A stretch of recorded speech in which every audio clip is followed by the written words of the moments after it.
DRUEHEG number 0257/010591345ZNECCCCCZZHOR 281,345Z February 10th FM AM PM BASSE Cairo to RUEHC/SECSD at EEWASHDC immediate 0433 info RHEHAA/National Security Council Washington DC RHMFISS/HQUSCNTICOM them ACDILLJFBFLRHMFISS/Joint Staff Washington DC RUVHEG/AM PM BASSE Cairo RUVKJCs/SECDF Washington DC CONFIDENTI8 L Cairo 000257 SIPDIZO 12958 DECL February 28, 2020 Tags PR DL Mass Mayor is IRIZEG Lisu Subject DASDCL Meeting with Egyptian military officials classified by Donald A. Blow Minister Counselor DAS ECPO Reason 1.4b D1 See Key Points on January 31st. Deputy Assistant Secretary of Defense for the Middle East Drive Colin Fell met with Major General Mohammed Al-Assar, Assistant to the Minister of Defense, Major General Ahmed Motezi, Chief of the American Relations Branch, and Major General Fuad Rafa, Consultant to the Military Intelligence Department. During the meeting, Al discussed the need to incorporate a military strategy that included symmetrical and asymmetrical capabilities, pursuing a capabilities-based approach to security assistance. FMF issues, balance of power in the region, nuclear weapons in the Middle East, current U.S. policy towards Iran, Egyptian efforts to counter smuggling and interdict illicit weapons destined for Gaza, and the release of advanced weapons systems. The Egyptian defense officials continued to stress that the threats facing the United States were different from Egypt's, and Egypt needs to maintain a strong conventional military to counter other armies in the region. Egypt's current security concerns and national defense policy. 2. See during the January 31, 2010 meeting, Al-Assar constantly referred to the numerous unstable security situations in the Middle East that influence Egyptian military doctrine to include Pakistan, Afghanistan, Iraq, Syria, Lebanon/Hezbollah, Palestine/Hamas, Yemen, Sudan/Darfur, Somalia, Eritrea, piracy issues, Algeria, and Al-Qaeda. Al-Assar emphasized that ethnic conflict throughout the region and border issues could have a negative impact on Egyptian sovereignty at any time. Al-Assar commented that he did not expect any of these security situations to resolve in the near future. Instead, he believed the list would grow even larger. 3. See Al-Assar outlined Egypt's national defense policy, which he stated was based on a defensive, capabilities-based strategy instead of threat-based. The number one priority is the defense of Egyptian land and the Suez Canal. Other goals include preparedness for unexpected threats such as terrorism, the achievement of regional stability, interoperability with Egypt's military partners, and a leading role for Egypt in the region. Al-Assar provided the Egyptian military's list of regional threats/concerns such as Nile Basin water rights and the conflicts in Darfur and southern Sudan. He commented that one never knows what Libya might do and that it was essential that Egypt maintain the balance of power on its eastern border. He reiterated the fact that Israel possesses unconventional weapons and sophisticated conventional weapons, which creates a regional imbalance and contributes to instability. He noted that stability in the region cannot be attained without balance of power. He stated that the Egyptian military doctrine did not intend to gain an edge on any other country in the region or cause offense to anyone. 4. See Al-Assar complained that the Egyptian military sometimes felt pressured by the United States to reform its doctrine and capabilities to counter asymmetric threats. He emphasized that the threats faced by the United States were different from Egypt's. He commented that tanks and aircraft were necessary to fight asymmetrical threats as well. He referred to General Petro's City battle plan against extremists and noted that this plan depended on the use of tanks and aircraft in Iraq. He called on Dr. Al to educate Congress about Egypt's military needs and not put limits on the numbers of aircraft and tanks. He noted that the Egyptian military preferred to purchase its weapons and armaments from the United States, but that Egypt's national security was a red line and they could go elsewhere if they had to. Security assistance and modernization. 5. C. Dr. Kuhl commented that the U.S. military had learned some hard lessons about the promises and limits of technology during the first years of the war in Iraq. Kuhl stated that there are no longer any purely conventional military conflicts in the world, and the last large conventional war was the First Gulf War.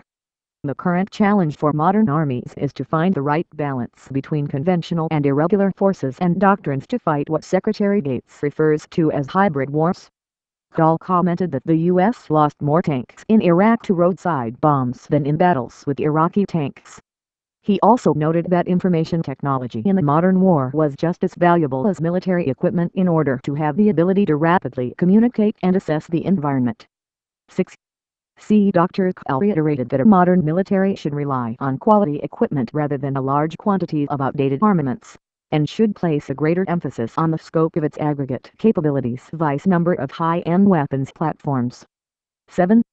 C. Major General Fuad Rafa interjected during the discussion to note that the spirit of the Camp David Accord was that there would be a 2:3 balance between Egypt and Israel security assistance. Egypt's role was to keep the certain balance of power in the region that would not allow other parties to go to war. Egypt had fulfilled this role faithfully for the last 30 years. Al-Assar added that the current ratio of 2:5 was a violation of the Camp David ratio. Yemen, Iran, and the weapons-free zone. 8. C. Al-Assar noted that Iran effectively interfered in the internal affairs of Lebanon, Palestine, and Iraq. He commented that Iran's nuclear ambitions would significantly change the balance of power in the region and was contributing to further regional instability and intensifying the conflicts. Al-Assar stated that Egypt views Iran as a threat to the region and its conventional and unconventional weapons would only increase the instability in the region. Al-Assar commented that if Iran was successful in obtaining nuclear weapons, it would only encourage other countries in the Middle East to pursue the same path. 9. C. Al-Assar brought up President Obama's pledge to pursue a nuclear weapons-free zone (NWFZ) in the Middle East. He called on the United States to not ignore the Israeli nuclear program. He stated that Israel's nuclear program only gave Iran justification for creating its own nuclear weapons.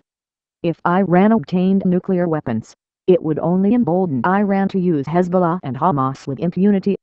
10. C. Dr. Kuhl stated that the ultimate goal for the United States was the creation of the NWFZ in the Middle East.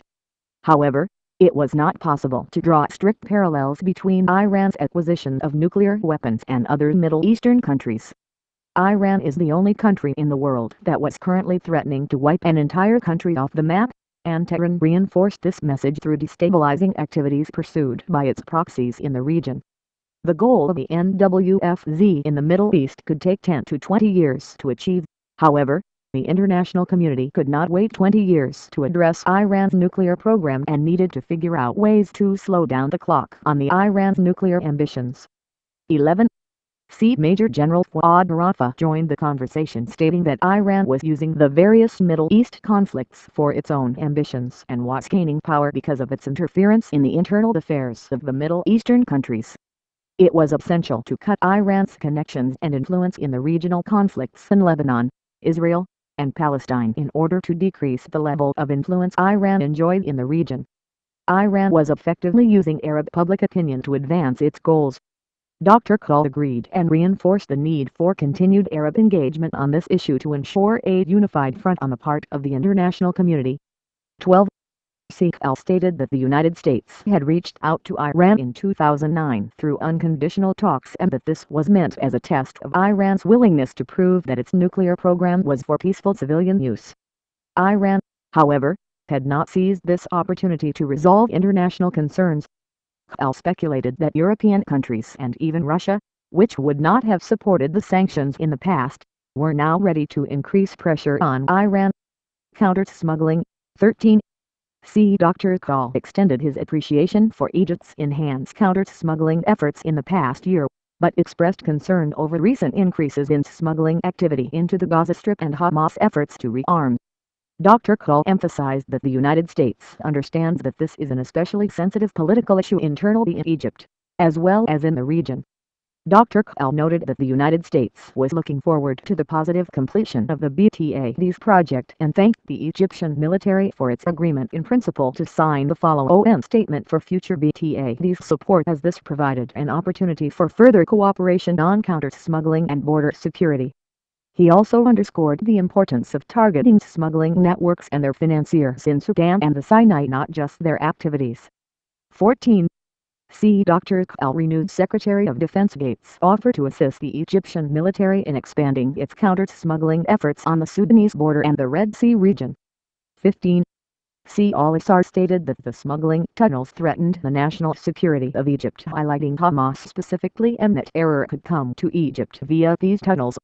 Egypt has spent approximately $40 million to purchase the steel for the underground wall on the Gaza border, and Egypt was paying the cost of this wall in terms of public opinion both within Egypt and the region.